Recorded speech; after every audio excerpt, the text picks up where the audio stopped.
Bonjour, bienvenue dans l'Eco-Fun Show Podcast, le podcast dédié à une vie plus simple et plus éthique. Si écologie, minimalisme, simplicité et bien-être sont des thématiques qui t'intéressent, je t'invite à t'abonner et à te préparer à enfin changer ta vie. Je m'appelle Jamila et je suis formatrice éco-responsable chez Le Monde de Mila. C'est parti pour l'épisode du jour. Hello! Aujourd'hui, je reviens avec un petit épisode motivation, tout mignon, tout gentil. Il sera plus court que d'habitude, mais avec des astuces simples et efficaces. Aujourd'hui, je voulais te parler de désencombrement et des 4 raisons de désencombrer ta maison que tu n'as peut-être pas envisagées. Donc oui, moins de désordre, ça signifie moins de choses à nettoyer. Ok, ça on sait. Mais après mon expérience de plusieurs années vers le minimalisme et la simplicité, je peux te dire que c'est bien plus que d'avoir une maison moins en désordre.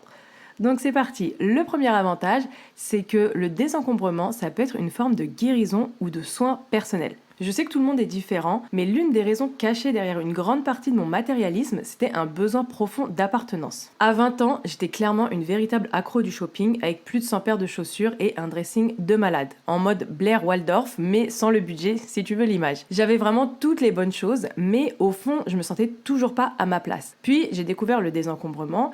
Et même si je te l'accorde, le parcours n'a pas toujours été simple, avec le temps, j'ai appris à lâcher prise. Donc, j'ai viré tout ce qui était talons, sacs, etc. dont j'avais pas besoin et tous les tas de trucs auxquels je pensais devoir appartenir.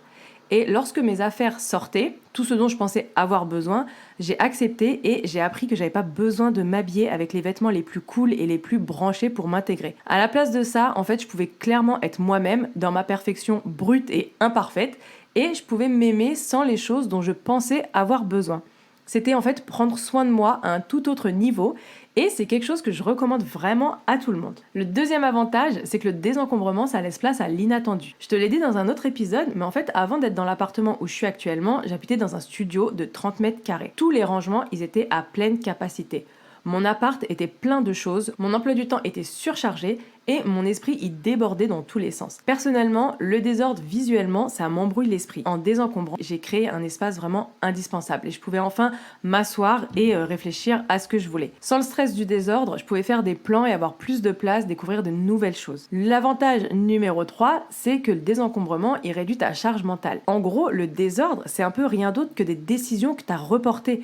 T'ajoutes à ça le stress du monde moderne et toutes les choses que tu devrais faire, que tu aurais dû faire, que tu pourrais faire, c'est grave épuisant. Et ce qui est pire, c'est que tu peux pas y échapper parce que c'est tout autour de toi, tu le vois tout le temps. Donc le troisième avantage, ça réduit ta charge mentale. Et le quatrième et dernier avantage, c'est bien sûr les avantages financiers du désencombrement. Parce que quand tu désencombres, en fait, tu vas porter de l'attention à tout ce que tu abandonnes, à toutes les choses en fait que tu as achetées et que tu n'as jamais utilisées. Et crois-moi, en tant qu'ex-accro du shopping, je comprends ta douleur de te séparer des choses que tu crois apprécier. J'ai dépensé des dizaines, mais que dis-je, des centaines d'euros pour des vêtements que j'ai pratiquement jamais portés et franchement, c'est pas ouf. En gros, considère chaque élément que tu retires ou que tu désencombres comme une expérience d'apprentissage. Par exemple, si j'ai jamais porté cette tunique, en vrai, c'est parce que la matière, elle me convient pas, elle me faisait transpirer, je sentais pas bon dedans, bref, elle était très jolie, mais si c'est pour jamais la porter, c'est pas la peine de l'avoir, à part si elle me prend de la place dans mon armoire. Maintenant, pour les prochaines fois, je sais que le synthétique, c'est niette, c'est pas pour moi et j'en achèterai plus. Donc ça me fait faire des économies. Pour récapituler, oui, il y a beaucoup d'avantages pratiques à vivre dans un espace désencombré, parce que je te mentirais pas, avoir moins de choses à nettoyer, c'est juste merveilleux,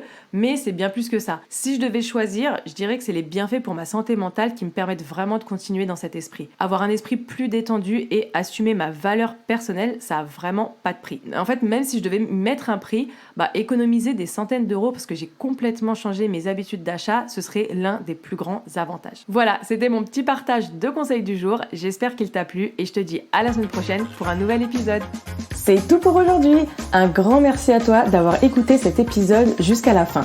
Si tu l'as apprécié et que tu veux soutenir ou encourager ce podcast de manière totalement gratuite, n'hésite pas à laisser une note et un commentaire sur Spotify ou Apple Podcast ou ta plateforme d'écoute préférée. Je te souhaite une excellente journée, soirée, nuit, où que tu sois et je te dis à très vite pour un nouvel épisode sur l'Eco-Fun Show.